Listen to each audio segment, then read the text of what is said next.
पंजाब हुकूमत की जानिब से गुजरात को डिवीजन बनाने पर पीटीआई रहनुमा उस्मान डार के तहफ़्फ़ुज़ात सामने आए हैं। उस्मान डार सियालकोट को डिवीजन बनाने के लिए डट गए। समा को खुसूसी इंटरव्यू देते हुए उन्होंने कहा, गुजरात के डिवीजन बनाने के खिलाफ नहीं, ताहम सियालकोट से ज्यादती नहीं होनी चाहिए।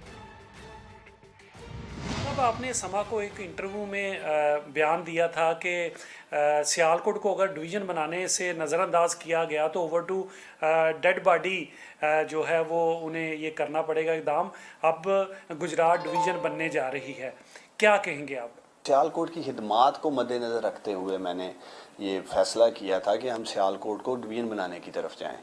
और दूसरी तरफ मैं गुजरात के डिवीज़न बनने के ख़िलाफ़ नहीं हूँ। मैं तो समझता हूँ कि पंजाब में मज़ीद डिवीज़न बनने चाहिए। जितने एडमिनिस्ट्रेटिव यूनिट्स होंगे उतना बेहतर लोगों को रिलीफ मिलेगा, लोगों की एक्सेस होगी। मैं सियालकोट को डिवीज़न बनाने के दावे से या डिमांड से या मकसद से पीछे नहीं हटा।